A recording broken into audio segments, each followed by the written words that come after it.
ăn nó tem bún lâu dù luôn thì ăn rồi hầu ăn lâu rất là tham mẹ trên đó đi tên lù về ôi nó tự kêu thở hầu mà sao nó do thế là hi kêu cái này phải lý cho mình không chuyện thế nè mình chúng có chuột đâu chơi chuột đâu đấy sao cái đến nó đâu à phải biết chứ giấy lâu biết à dùng quy đòn mình chuột đòn đâu mình chuột đâu chuột đâu thằng làm con ạ cuốn nó để hậu man car mà sao anh chua khâu thế này car hậu lẹ lẹ để nó thế quá này nó để mà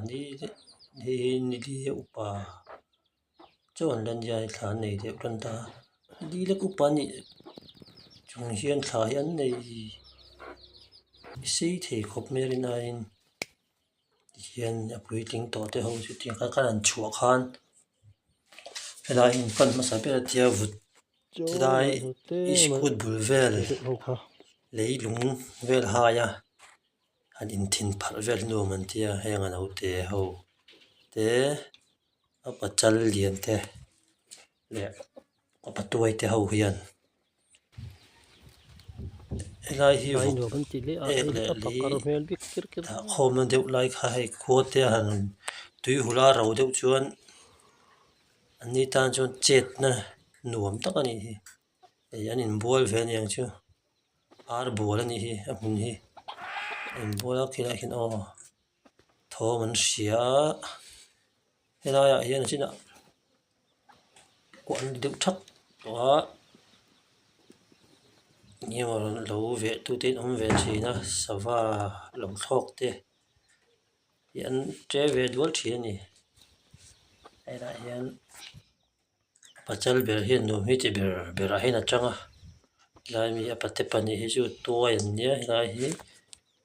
hay là mi ram arnu pani khát nhé cho nên mi ram ar anu đâu ô insure đâu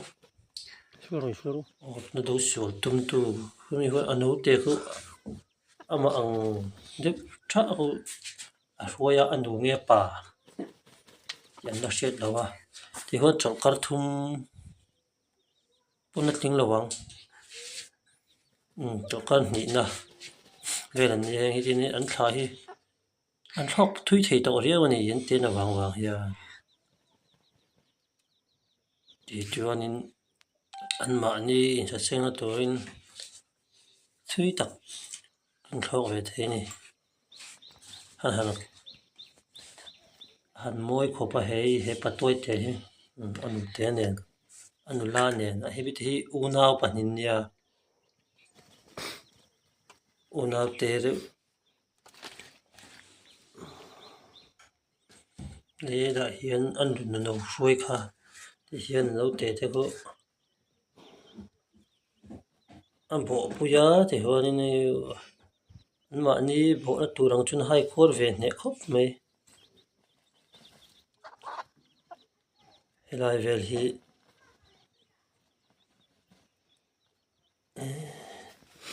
phak na te lo om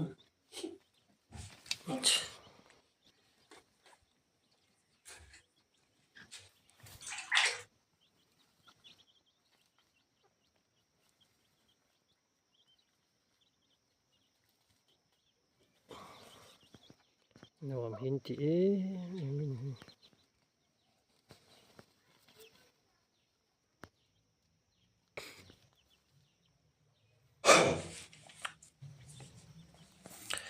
heng ho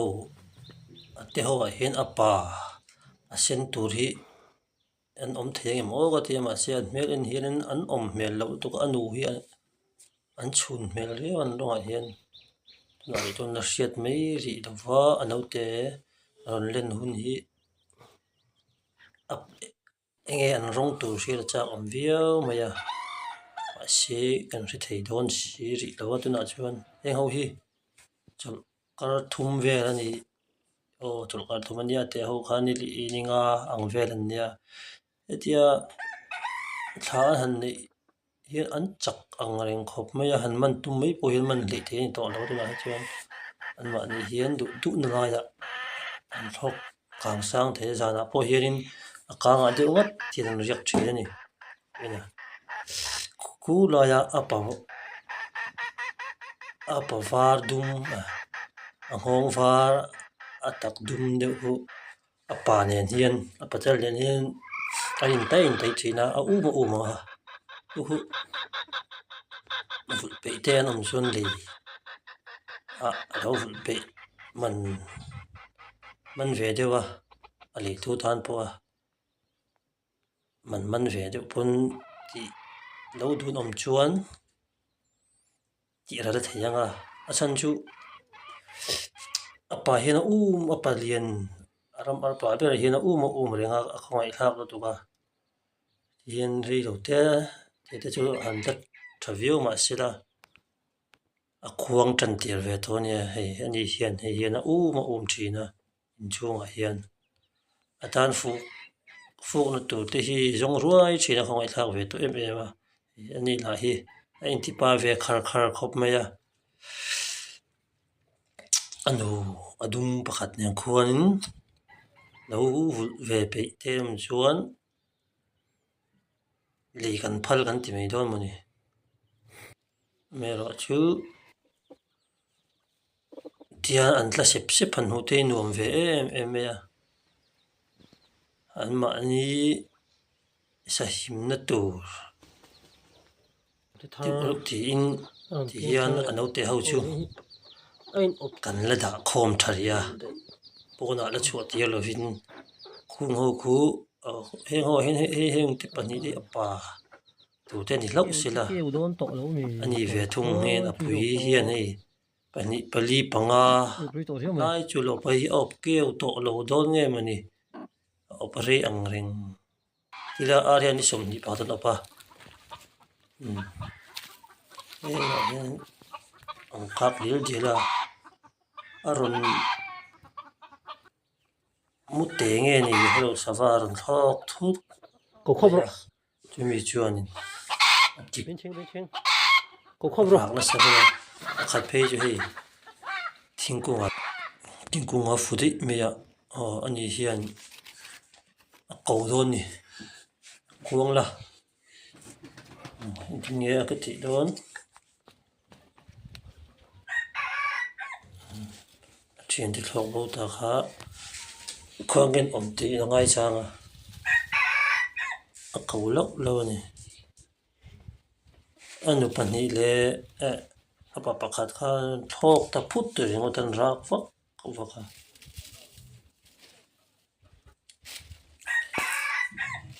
helah hian an thu lei balu lei nawi vel an in bual zawh hna an tla darh kual vel a heng laiah hian mun hrang hrang han tla hnim hnah te hi anmah ni ei duh lo ka ngai ang chi tam tak pawhin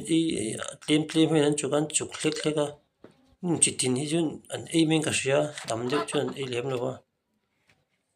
hnim hi chu an lo ei ve ani hnim hnah zawng a zah hi chu an ei chuang lo a anmah ni hian in damdawi ang chi hi an ei ve ani ang chu a tan a cha chuan dawn hnah te pawh in ei a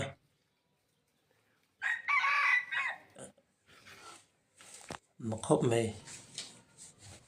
lai iskut le sar zu hnuai hi an awm tam na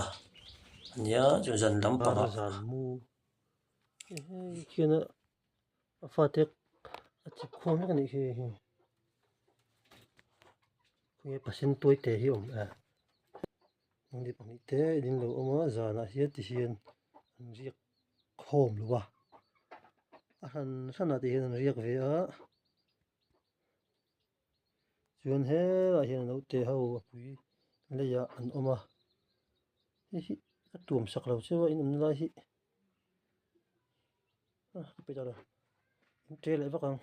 tunah chuan laktuk lamah zing lamah te a li dawn ni vawinak a hawn